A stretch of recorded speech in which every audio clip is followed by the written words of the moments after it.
Bueno, vamos a abrir nuestra carta de amor, la Biblia, en la carta a los Romanos, Romanos capítulo 3. El tema de esta mañana es la justicia de Dios. ¿A cuántos les gusta la justicia? ¿Cuántos quieren ser ajusticiados? Bueno, vamos a sacar nuestra Biblia entonces en la carta a los Romanos, el capítulo 3. Vamos a leer del verso 21 al 31. Y mientras ubicas esta porción de las Escrituras, voy a hacer una oración para poner este tiempo en las manos de Dios. Amado Padre, te doy gracias, Señor, por el privilegio y la oportunidad que me das de, junto con estos mis hermanos y hermanas, estudiar hoy tu palabra. Ayúdanos a entender la profundidad del mensaje que tienes para nosotros y su aplicación. Que haga eco en nuestra mente, Señor, que no nos deje estar ociosos y sin fruto. Por el contrario, que nos lleve a ponerlo en práctica, dando el fruto del Espíritu, creciendo a la semejanza de Cristo. Te lo pedimos, Padre, en el nombre de Jesús. Amén y amén. Muy bien, Romanos capítulo 3, versos 21 al 31, dice así: Pero ahora, aparte de la ley, se ha manifestado la justicia de Dios, testificada por la ley y por los profetas. Justicia de Dios por medio de la fe en Jesucristo, para todos los que creen en Él, porque no hay diferencia, por cuanto todos pecaron y están destituidos de la gloria de Dios, siendo justificados gratuitamente por su gracia, mediante la redención que es en Cristo Jesús, quien Dios puso como propiciación por medio de la fe en su sangre, para manifestar su justicia a causa de haber pasado por alto en su paciencia los pecados pasados, con la mira de manifestar en este tiempo su justicia, a fin de que Él sea el justo y el que justifica al que es de la fe de Jesús. ¿Dónde pues está la jactancia? Queda excluida. ¿Por cuál ley? ¿Por la ley de las obras? No, sino por la ley de la fe. Concluimos pues que el hombre es justificado por fe sin las obras de la ley. ¿Es Dios solamente Dios de los judíos? ¿No es también Dios de los gentiles? Ciertamente también de los gentiles, porque Dios es uno, y Él justificará por la fe a los de la circuncisión por medio de la fe, a los de la incircuncisión.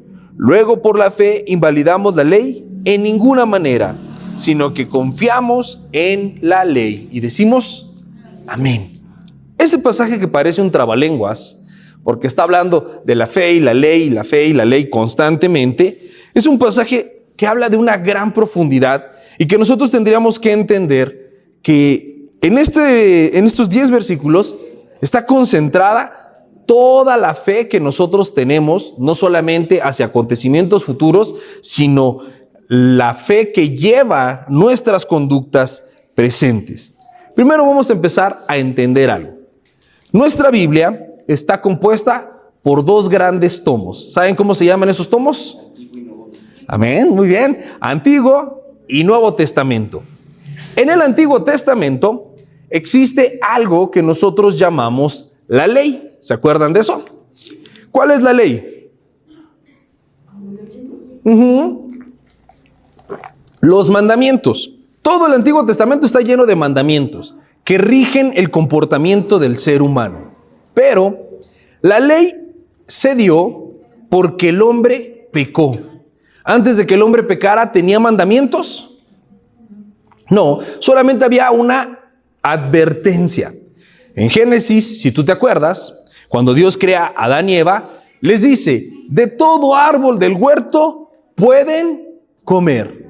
Solo del árbol del conocimiento del bien y del mal, no comas, porque si te lo comes, ¿qué te va a pasar? Te mueres. Y sabemos nosotros que existen 2 tipos de muerte, ¿sí o no? La primera es la muerte espiritual y la segunda es la muerte física. Y muerte significa separación. Muy bien. Ya hubieran puesto mucha atención en el seminario. Todos tenemos un alma. El alma es la esencia de nuestro ser. El alma no la podemos ver, ni la podemos tocar, pero sí la podemos sentir. En el alma tenemos las emociones. ¿Cuántos tienen emociones? Todos. Algunos tienen emociones como la alegría, otros como la amargura, otros la tristeza, el miedo, ¿no? Todas son emociones. Y también tenemos la conciencia. ¿Cuántos tienen una conciencia? Todos, aunque a veces la ignoramos. Todos tenemos una voz dentro de nosotros que nos dice qué está bien y qué está mal. Y también tenemos la imaginación. ¿Cuántos tienen imaginación? Los celosos más, ¿no? Esos tienen una imaginación de director de cine. Bueno, esa alma está metida en un frasco. Ese frasco se llama cuerpo. ¿Puedes tocar tu cuerpo? ¿Sí? Este cuerpo Dios te lo dio para que tú tengas comunión y percibas ¿qué? El mundo físico. Por ejemplo, en el cuerpo tenemos los 5 sentidos. ¿Cuál es su sentido favorito?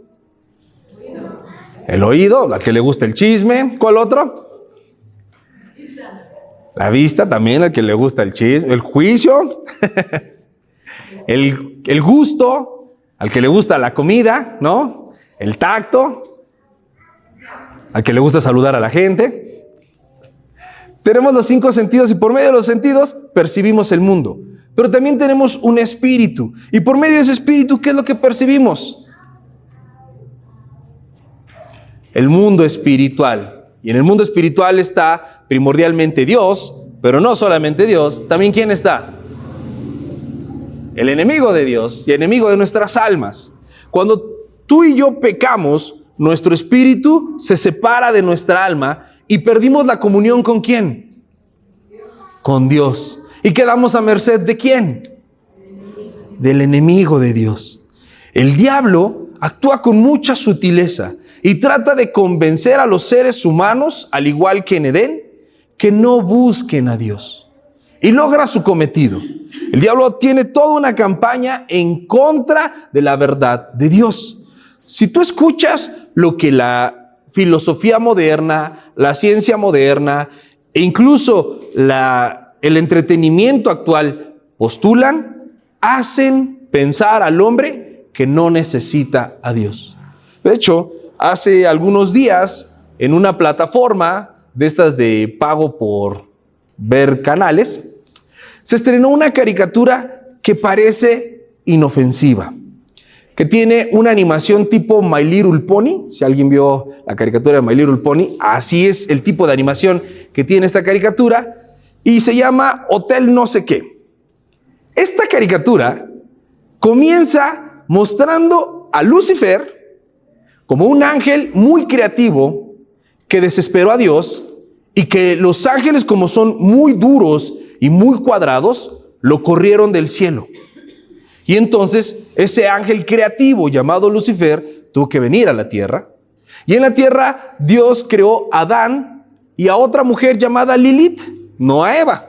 Y esta Lilith se parecía a Satanás, tenía un espíritu libre, que era muy creativa y no quiso hacer vida con Adán y lo abandonó. Y se salió voluntariamente del paraíso.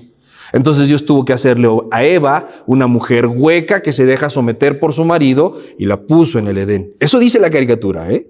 Y entonces, fuera del paraíso, Lucifer y Lilith, 2 espíritus libres y creativos, se encuentran y tienen hijos y tienen demonios y llenan el mundo de todas estas cosas malvadas. Y la hija de Lilith y Satanás pone un hotel en donde invita a los pobres demonios para que pierdan esa imagen negativa que el mundo les ha hecho y vean que son buenos. Esa caricatura hereje, blasfema, está disponible para cualquier niño. Y es una de las plataformas más famosas y comunes al que la gente puede tener acceso. El diablo está tratando todo el tiempo de hacer que la gente tenga un espíritu muerto, separado de Dios, a través del pecado, y convenciéndonos de que el diablo no es tan malo y que Dios no es tan bueno. Por eso arranca la Biblia mostrándonos al hombre en su estado original, donde no necesitaba una ley porque estaba en plena comunión con Dios. Pero el pecado del hombre lo ha separado de Dios y Dios en su amor le ha mostrado al hombre cómo tendría que comportarse. A través de la ley. Todo el Antiguo Testamento nos muestra cómo tendríamos que ser tú y yo para llegar al cielo. Pero hay una gran conclusión. ¿Tú y yo podemos obedecer toda la ley? Exactamente. No podemos. Voltea con la persona que tienes a tu lado y dile, tú no puedes. Dile, tú no puedes. Y contéstale, tú tampoco. Entonces, ¿por qué Dios dejó la ley para que la cumpliéramos si no la podemos cumplir? ¿Qué caso tenía? Bueno, la ley lo que hace es mostrarnos que solo quien viva una vida perfecta puede tener comunión con Dios. Y esa vida perfecta ya fue vivida. Hubo un hombre que pudo vivir esa vida perfecta obedeciendo de principio a fin la ley y jamás se halló pecado en él. Este hombre es Jesucristo. Cristo vino, tomó forma de hombre, vivió una vida humana y obedeció a Dios. Cristo sigue siendo Dios, pero sabemos que Cristo es 100% Dios y 100% hombre. Ahora, con esto en mente, vamos a volver a leer el verso 21 para que entendamos qué nos está diciendo el libro de los Romanos. Dice, pero ahora, aparte de la ley, se ha manifestado la justicia de Dios. Entonces, la ley lo que hace es mostrarnos cuál es el estándar de justicia de Dios, cómo deberíamos comportarnos. Pero dice, aparte de la ley. ¿Qué significa aparte de la ley? Además de. No solamente Dios nos dejó la Biblia para que nosotros conociéramos cómo es la justicia, qué es lo correcto, sino que además de lo que está escrito, se ha manifestado la justicia de Dios. ¿Quién es la justicia de Dios? Jesucristo. Ve lo que nos dice, testificada por la ley y los profetas. La ley y los profetas lo único que hacen es mostrarnos que Cristo va a venir al mundo. Entonces, el apóstol Pablo nos está diciendo en este momento, Dios nos dejó en su palabra el estándar para vivir. Pero no solamente eso, sino que envió a su propio Hijo para enseñarnos cómo se vive en este estándar. Verso 22. La justicia de Dios por medio de la fe en Jesucristo para todos los que creen en Él. Porque no hay diferencia. Entonces, tú y yo no podemos cumplir toda la Biblia. ¿Estamos de acuerdo en eso? ¿Sí? ¿Quién dice, soy un pecador y no tengo remedio?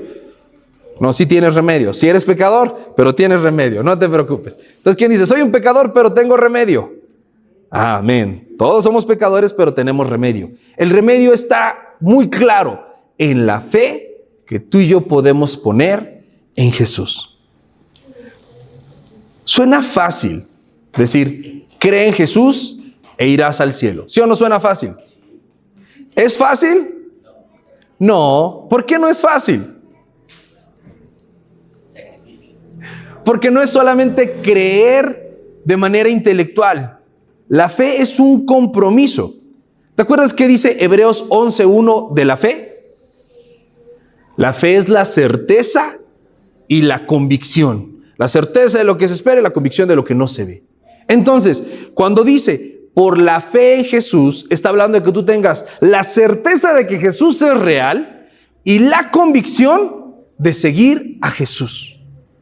Por eso, la fe suena fácil, pero no es fácil. ¿Cuántos de ustedes creen que Jesús es real? Levanta tu mano. Ok. Si Jesús es real, Jesús es Dios, ¿sí o no? Tú tienes que obedecer a Jesús. Todo lo que dice Jesús es absoluto. Entonces ahora tú debes de tener una convicción de conocer a Jesús y de imitar a Jesús.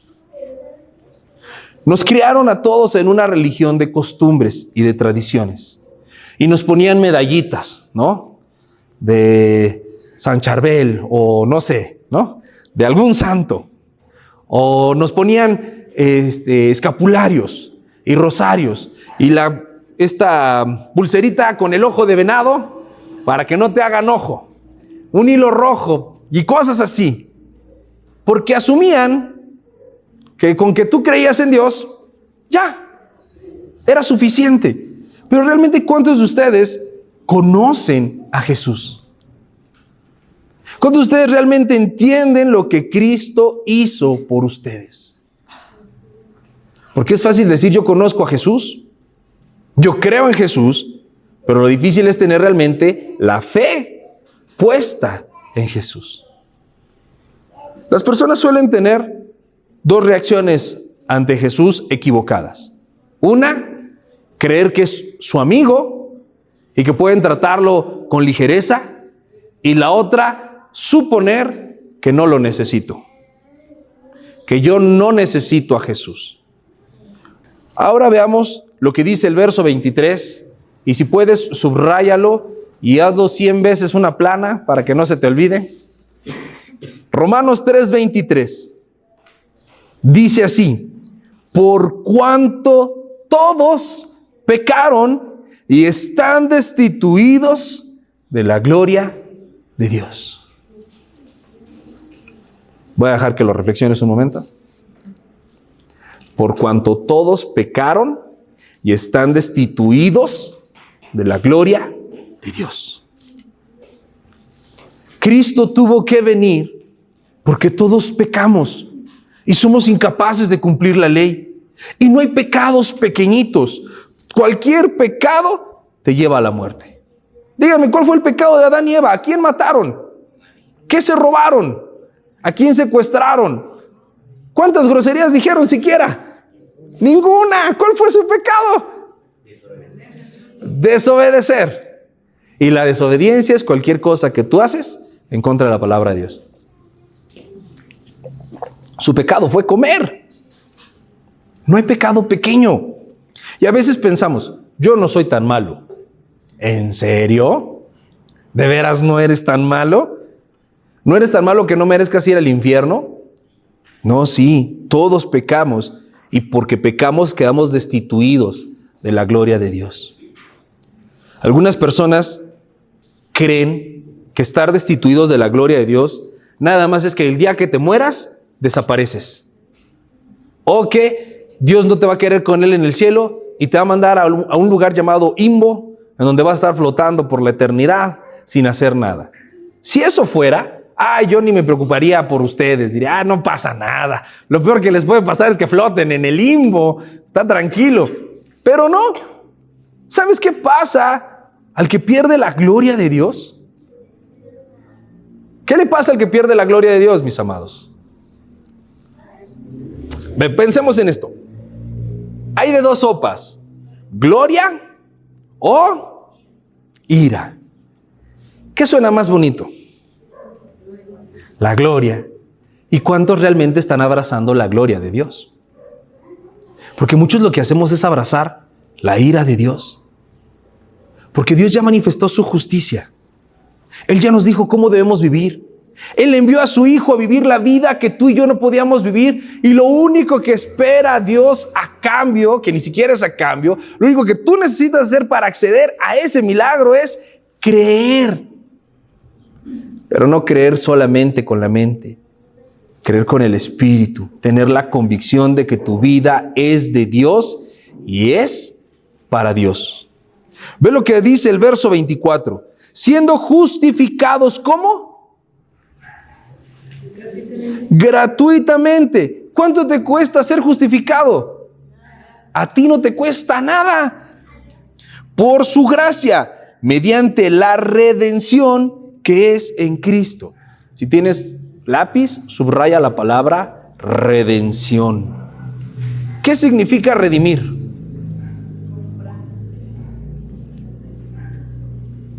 A ver, ven, por favor. Sí, ven. Voy a poner un ejemplo gráfico. ¿Sale? Supongamos que este es un esclavo. Poquito, pero supongamos que es esclavo completamente. ¿Un esclavo tiene derecho a algo? No, él tiene un amo. En el mundo espiritual, ¿quién es el amo de la humanidad? Satanás es el amo de la humanidad, porque todos pecaron y están destituidos de la gloria de Dios. Les hablaba al principio que hay dos realidades espirituales, o Dios o el diablo. No hay una tercera. Si no estás con Dios, tu amo, tu dueño es el diablo. Le perteneces al diablo. Aunque la gente crea que puede hacer muchas cosas con libertad, realmente el esclavo lo único que puede hacer, ¿qué es? Lo que el amo le permite. La palabra redención significa comprar por precio para dar libertad. Este es esclavo. Entonces, viene Cristo y tiene que pagar un precio por esta alma culpable y condenada. ¿Cuál es su precio?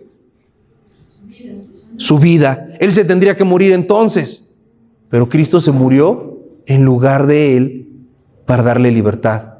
Y cuando Cristo muere, paga la redención y él gratuitamente recibe libertad. ¿Cuánto tuvo que pagar por su libertad? Nada, porque ni siquiera traía, vean, no trae ni con qué pagar. No tiene para pagar, no le alcanza para pagar, tendría que entregar su vida, pero si entrega su vida se muere y ya no tiene libertad. Cristo murió para que un esclavo fuera redimido, y ese esclavo eras tú y ese esclavo era yo. Y ahora el diablo ya no es más el amo de esta persona. Esta persona es libre. ¿Libre para qué? Libre para servir a otro amo. ¿Quién es ese otro amo? Dios. ¿Quién es mejor amo, Satanás o Dios? Infinitamente Dios. Gracias. Y ve cómo fue que lo redimió. Verso 25. A quien Dios puso, refiriéndose a Jesús, como propiciación por medio de la fe en su sangre. ¿Sabes lo que es la propiciación?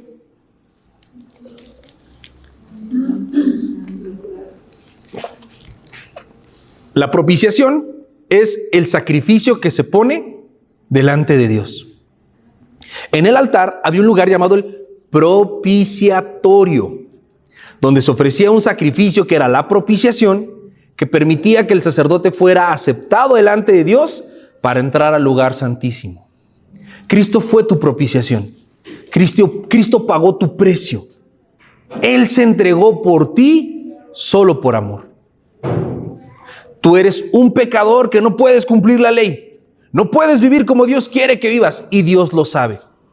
Por eso tomó a Jesús, lo envió al mundo, haciéndolo hombre para tomar tu lugar y mi lugar, pero no solamente cumpliendo una vida perfecta, sino muriendo la muerte que te tocaba a ti. Si tú y yo pudiéramos contar nuestros pecados, obviamente, dependiendo de la edad que tengas, tienes oportunidad de juntar más pecados. ¿Cuántos pecados llevas hasta el día de hoy? ¿Quién dice más de 10? ¿Quién dice, bueno, poquitos más de 100? ¿Quién dice, poquitos más de 1000? Tan solo echa cuentas. ¿Cuántos días tiene un año? 365. Si solo cometieras un pecado al día, solo uno, tendrías 365 pecados por la edad que tienes. Pero yo no creo que nada más pequemos una vez al día. Hay quienes pecan las 24 horas del día de manera corrida.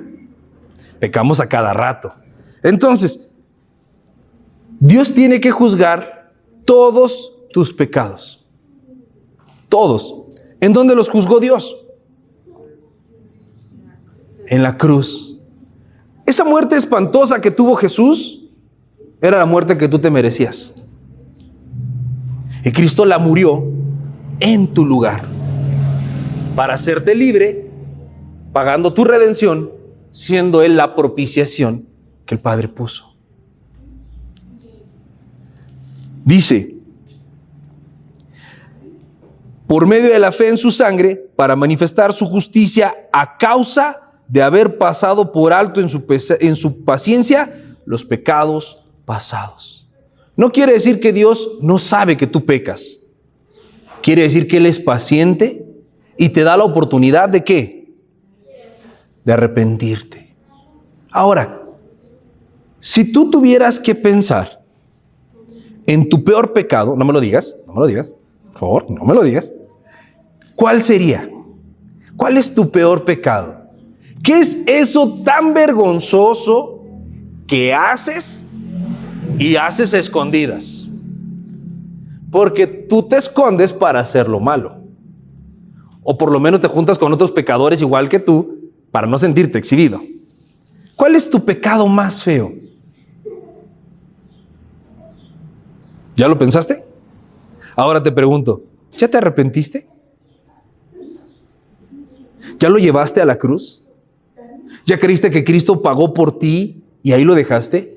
Y a lo mejor puedes decir, sí, ya me arrepentí. ¿Cuántos que se arrepintieron de ese pecado lo volvieron a cometer? No me digan. Porque si tú te arrepentiste y lo volviste a cometer, yo te pregunto, ¿te arrepentiste o no? Pensemos en un marido infiel, ¿no? Engaña a la esposa, vive en secreto su infidelidad, hasta que la esposa lo cacha. ¿Qué hace el infiel cuando es sorprendido en adulterio? Suplica, llora, pide perdón, jura que va a cambiar, hasta entrega el celular, le quita la contraseña, crean un Facebook compartido para que vean que ya están bien, ¿no? Hace todo lo que puede para convencer a la esposa de que ya cambió. Si él está arrepentido, va a permanecer en esa conducta, ¿cuándo? Siempre. Pero si no está arrepentido, va a esperar a que las aguas medio se calmen y en la primera oportunidad, ¿qué hace? Lo vuelve a practicar. Y a veces nosotros somos como el esposo infiel que fue sorprendido. Solo cuando alguien cacha nuestro pecado o tenemos una consecuencia grave por el pecado, venimos delante de Dios y le decimos, ay Señor, perdóname, ya no lo vuelvo a hacer. Dios te perdona, te quita la consecuencia y tu corazón perverso no arrepentido, lo primero que hace es empezar a pensar, ¿cuándo vuelvo a pecar? Ese es el problema de la humanidad. No basta con decir yo creo en Jesús. Debes de tener un compromiso y una convicción de seguir a Jesús. Entender lo que Cristo hizo por ti e hizo por mí en la cruz. Pero hay algo bien interesante. Tú y yo no fuimos justificados por las obras de la ley. ¿Qué quiere decir esto? No es por lo que obedeces que te vas al cielo. Tú te vas al cielo porque crees en Jesús. Pero hay una pregunta al final de este capítulo que dice, entonces, ¿la gracia invalida la ley? ¿Ustedes qué piensan? No, en ninguna manera. Una cosa es que Dios sabe que tú no puedes cubrir la ley y no te va a mandar al cielo porque cubras toda la ley, porque entonces nunca llegarías al cielo. Dios te manda al cielo porque Cristo pagó por tus pecados y borra tus faltas. Entonces, voy a tratar de ejemplificarlo. Tenemos los 10 mandamientos, ¿sale? ¿Quién se sabe los 10 mandamientos? ¿No? Vamos a mandar a hacer un cuadrito que tenga los 10 mandamientos y lo vamos a poner en la librería para que todos se acuerden de los 10 mandamientos.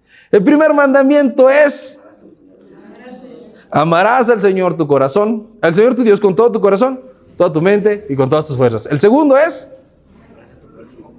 No, eso es en qué se resume la ley, no me estén choreando. Dije 10 mandamientos y ustedes ya se los acabaron en 2. ¿Cuál es el segundo mandamiento? No tendrás dioses ajenos delante del Señor tu Dios. El tercer mandamiento. Muy bien, consagrarás los días santos y las fiestas de guardar. Muy bien, el cuarto mandamiento. Excelente, no usarás el nombre del Señor tu Dios en vano. Tan solo con esos 4. ¿Cuántos pueden decir, yo los cumplo siempre? No, hombre, yo guardo un día para el Señor. ¿Quién guarda un día para el Señor? Más o menos. ¿Quién ha usado el nombre del Señor en vano? Cuando dices, te lo prometo, te lo juro, por Dios que no dije, ya utilizaste el nombre del Señor en vano. Cuando te dices cristiano y no eres cristiano, ¿el nombre de quién estás usando? De Cristo. Es el nombre de Dios en vano. Ahora pensemos en los demás mandamientos. No robarás. ¿Cuántos de ustedes nunca han robado? Yo esperaba que por lo menos alguien levantara la mano. No se preocupen, mis queridos delincuentes, el Señor los ama. ¿Quién de ustedes nunca ha mentido? Bueno, ya se les está quitando. Eso es bueno. ¿Quién de ustedes nunca ha codiciado? ¿Qué es codiciar? Mirar que alguien tiene algo y tener ganas de que fuera tuyo. ¿Quién de ustedes nunca, pero nunca, jamás en la vida ha odiado a alguien?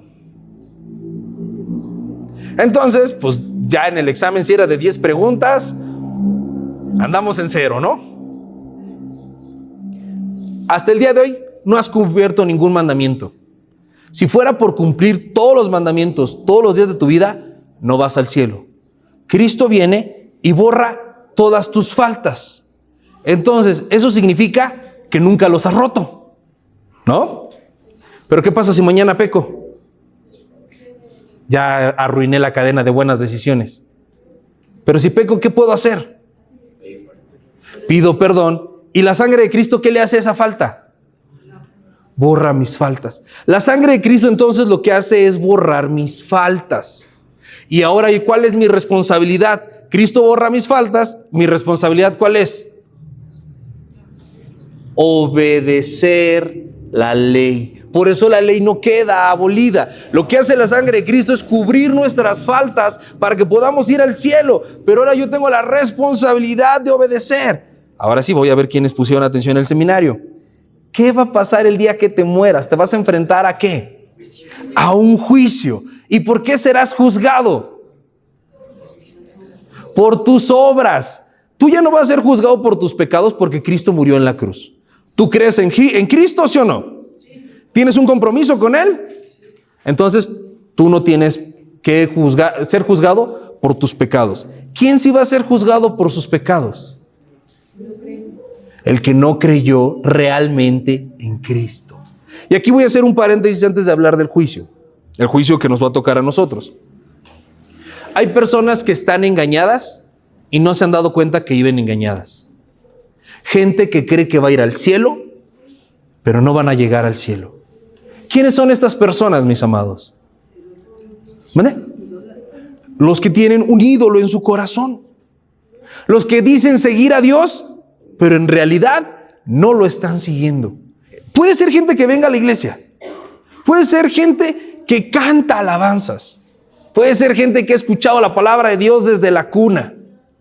Pero si nunca tomaron una convicción y un compromiso personal con Dios, no importa qué tan cristianos se sientan, el día que se mueran, van a morir en sus pecados. ¿Por qué? Porque nunca dejaron de ser esclavos. No fueron comprados. La sangre de Cristo no pagó por sus pecados porque ellos nunca se arrepintieron. El tema no es lo que hizo Cristo. La obra de Cristo es perfecta y todos los pecados del mundo fueron juzgados sobre Cristo. El problema es el ser humano que rechaza a Jesús, aunque no lo haga abiertamente. Especialmente con las personas que tienen muchos recursos, sienten que no necesitan a Dios. Lo miran como un complemento de su vida, pero no como la prioridad. O los jóvenes, los adolescentes, que empiezan a tener estos cambios en su mente y el mundo les llena la cabezota de basura. Basura como esta caricatura de la que te hablé. Basura como la filosofía de Nietzsche. Y les hace creer que Dios no es real, que el pecado no es tan grave y que no tendríamos que vivir en una cultura de arrepentimiento porque nadie es culpable, todos son víctimas. Y no importa qué tan bonito o agradable suenen esas cosas, lo único que hacen esas cosas en la mente de una persona es endurecer su corazón para que rechacen la única oportunidad que tienen de corregir su vida. Cristo es la única oportunidad que tenemos de corregir nuestra vida. Fuera de Cristo no hay salvación. Nada bueno puedes recibir fuera de Cristo. Y entonces es como el esclavo que piensa que lo van a comprar y dice, no, a mí no me compres, yo estoy feliz con mi amo porque soy libre, mira, puedo hacer lo que quiero. No. El que es esclavo no hace lo que quiere, hace lo que su amo le permite, no lo que quiere, aunque eso lo crea libertad. Aunque piensen que tomar, que fumar, que desvelarse, que hacer todas las cosas y darle rienda suelta a sus pasiones, aunque piensen que eso es libertad, eso es esclavitud. No es libertad. Y entonces muchos llegarán en el día del juicio delante de Jesús esperando ir ¿a dónde? Al cielo. Y Jesús, esto es real, lo vamos a ver también en el seminario, pero les voy a adelantar la clase. En aquel día, Jesús va a aparecer en la tierra con poder, vestido de gloria. Y todos los muertos, ¿qué crees que les va a pasar? Se van a levantar.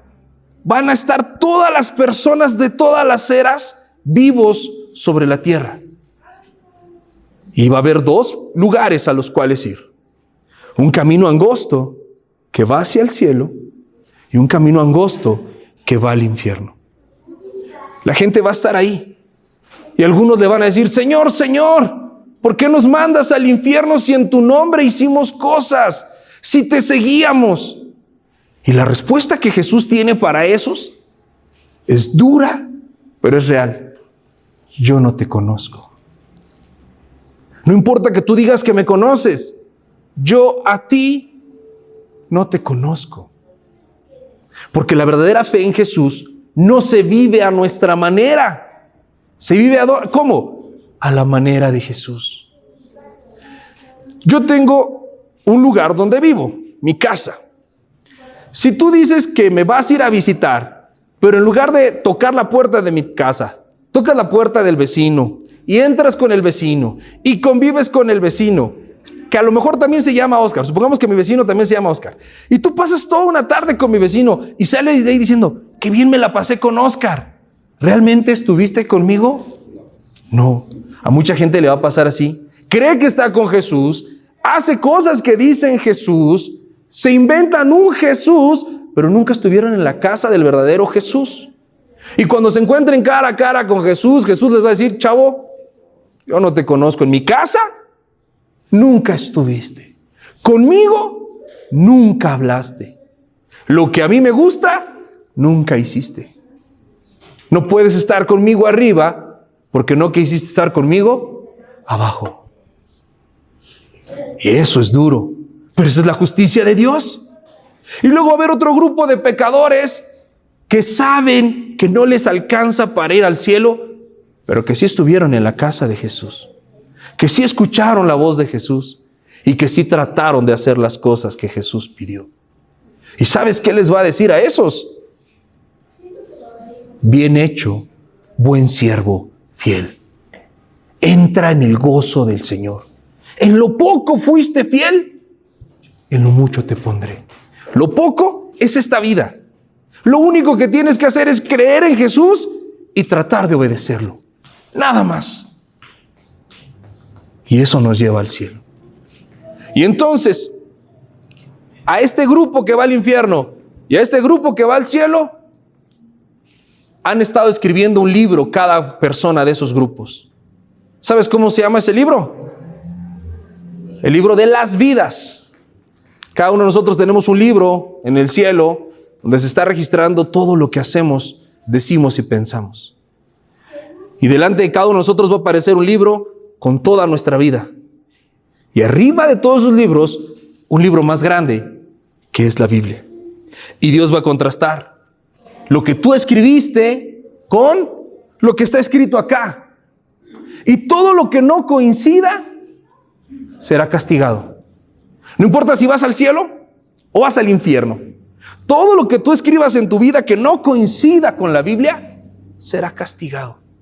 Porque nadie puede ir al cielo con un pecado pendiente. Y nadie irá al infierno sin pagar todas sus culpas. Esa es justicia. Porque la justicia es darle a cada quien lo que le toca. Si creíste en Cristo, recibiste lo que te tocaba porque Cristo pagó por ti. Si no creíste en Cristo, recibiste lo que te tocaba porque rechazaste a Jesús. Pero aún si recibiste a Cristo, tienes la responsabilidad de seguir cumpliendo la ley, esforzarte por obedecer la Biblia, los 10 mandamientos. Honrarás a tu padre y a tu madre. No mentirás, no levantarás falso testimonio, no robarás, no matarás, no codiciarás. Todos los mandamientos tenemos la obligación de cumplirlos. Porque eso es estar en la casa de nuestro Padre, haciendo la voluntad de nuestro Padre. ¿Y sabes qué es lo más maravilloso del asunto? Supongamos que tú cumpliste de los 10 mandamientos 6 y con los otros 4 Jesús te estuvo perdonando todo el tiempo. ¿Qué va a pasar con esa parte de la Biblia que tú obedeciste? Amén. ¿Qué va a pasar? Tendrás recompensas. La Biblia habla por lo menos de 5 tipos de coronas que te van a ser dadas, no porque vas a tener 5 cabezas para usarlas. Vas a recibir por lo menos 5 tipos de coronas, y cuando nos graduemos y entremos al cielo, esas coronas, ¿sabes para qué las vamos a usar? Para aventárselas a Cristo como una ofrenda. Sí, Señor, lo que yo obedecí es porque tú perdonaste mis pecados y me ayudaste a obedecer. Esto es tuyo en realidad. Y aquel día será un día de supremo gozo y alegría. Y todos los muertos que murieron en Cristo volverán a estar vivos. Cuando un padre ve morir un hijo y su hijo estaba en Cristo, ¿cuál es el mayor consuelo que tiene ese padre? Que lo va a volver a ver. Cuando un hijo pierde un padre, pero ese padre estaba en Cristo, ¿cuál es el consuelo para ese hijo? Que lo va a volver a ver. Cuando una esposa pierde a su marido, o un marido pierde a su esposa, pero su cónyuge estaba en Cristo, ¿cuál es su consuelo? Lo voy a volver a ver. Si te das cuenta, la justicia de Cristo es un regalo tan grande que no lo merecemos y no lo alcanzamos a entender. Pero a veces somos tan necios que lo queremos hacer tan pequeño que no le queremos poner atención. Dios tiene su justicia y la da por medio de la fe. Pero el que la rechaza no será justificado, sino ajusticiado. Y es abismalmente distinto.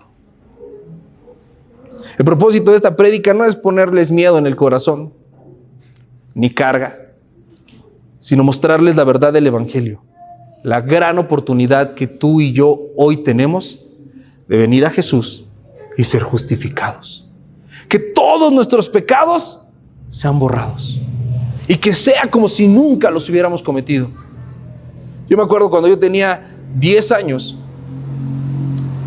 no era yo cristiano todavía, iba a hacer lo que los católicos llaman primera comunión, y yo sabía que me tenía que confesar con el Padre, no sé si a ustedes les pasó. Y en el catecismo te dicen que tienes que confesarle al Padre todos tus pecados. Yo decía, ay, ¿en serio? ¿Le tengo que decir todo lo que hago? Y tenía 10 años, y me sentía súper avergonzado y con miedo. La verdad, yo ese día que estábamos formados ahí, porque ves que te forman de blanco y te visten de blanco y te forman ahí como si fueras a entrar al colegio militar o alguna cuestión así. En mi mente yo me imaginaba que en el momento que yo le platicara a ese señor todo lo que yo hacía, me iba a sacar de la iglesia y decir, no, este no puede hacer la comunión, para él no hay perdón.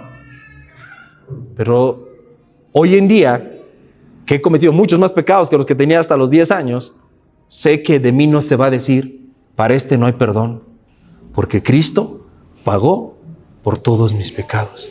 Y esas cosas horribles que yo cometí, que son vergonzosas y que ni siquiera me da gusto recordarlas, ya no existen.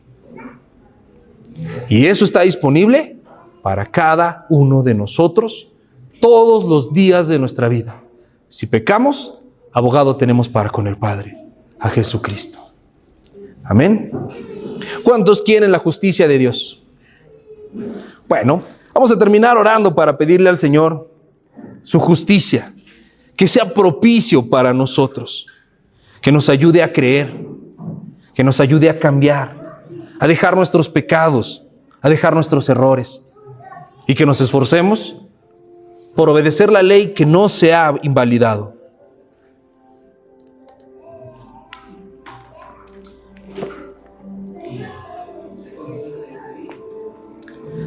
Cierra tus ojos. No te distraigas. Y piensa.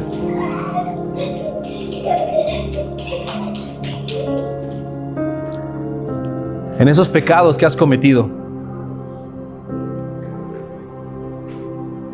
Que sabes que son cosas vergonzosas. Que no están bien. Que puede que haya sido descubierto o no.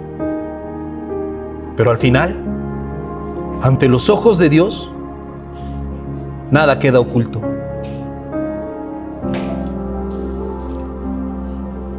Y los pecados traen consecuencias consigo. Ponen un peso, una carga, que la Biblia llama maldición. Todo pecado no confesado acarrea maldición para nuestra vida. Y el peor castigo, que es la condenación eterna. Y es la realidad de todos los seres humanos. No hay bueno ninguno, ni siquiera uno. Por cuanto todos pecamos, estamos destituidos de la gloria de Dios. Esa es nuestra realidad, mis amados. No somos buenos, todos somos pecadores, todos somos necesitados. Todos tenemos la profunda necesidad y urgencia de un Salvador. Alguien que venga y nos quite la culpa y nos libre de la condenación y cambie nuestra muerte espiritual en vida eterna. Y ese alguien es Jesús, quien fue puesto como propiciación delante del Padre, entregando su vida en la cruz del Calvario, derramando cada gota de su preciosa sangre para salvarte, para perdonar tus pecados, para borrar tus culpas, para sanar tus heridas, para consolarte, para que recibas su amor inagotable, su amor que permanece, su amor que es más grande que todas nuestras maldades, su amor que es paciente y que una vez más nos invita al arrepentimiento, que una vez más nos invita a relacionarnos con Él, a conocerlo y principalmente para que Él nos conozca, a presentar nuestras vidas ante Él diciéndole: Señor, este soy yo, esos son mis pecados y me arrepiento, lávame y cámbiame, déjame ser como tú. No dejes pasar esta oportunidad. Estemos a cuentas con Dios.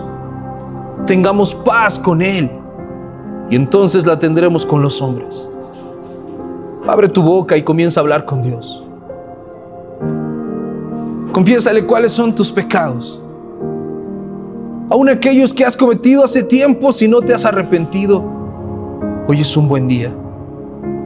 Decirle: Señor, tú lo conoces. Tú has visto mis faltas, tú has visto cómo he pecado, tú has visto que he cometido este pecado y en todas las áreas en las que te he fallado, Señor. No quiero ser de aquellos que desprecian la gracia, que rechazan la justicia de Dios. No quiero ser de los que se creen buenos. No quiero ser, Señor, de los que se engañan a sí mismos. Te necesito, Jesús. Te necesitamos en nuestra vida, Señor. Lávanos con tu sangre preciosa. Sé propicio a este pecador, Señor, y borra mis transgresiones, las cosas que pienso que te ofenden, las cosas que miro que no me edifican, las cosas que oigo que me contaminan, las cosas que hablo que maldicen, las cosas que hago que son pecado. Perdónalas, Señor. Bórralas con tu sangre y ayúdame a obedecer tu palabra. Ayúdame a esforzarme en guardar la ley, porque la ley sigue vigente. Tengo que cumplirla, Señor. Ya no para saber si iré o no al cielo, sino por gratitud, para corresponder ese amor infinito que tú me has dado. Porque sé, Señor, que un día estaré delante de tu trono y compareceré por lo que he vivido. Y que dejar para después un arrepentimiento es una necedad. Ni siquiera sé si mañana voy a estar con vida. Pero hoy, Señor, hoy quiero estar a cuentas contigo. Ayúdame a cambiar mi vida. Ayúdame a ser tuyo, vivir para ti. Que esa justicia revelada en Cristo esté en mi vida. Que la obra redentora de Jesús toque mi corazón, renueve mi alma y mi espíritu, mi cuerpo, y sea presentado para ti, Señor, santo y agradable, el día que tú regreses. Te lo pedimos, Padre, en tu precioso nombre, Jesús. Amén.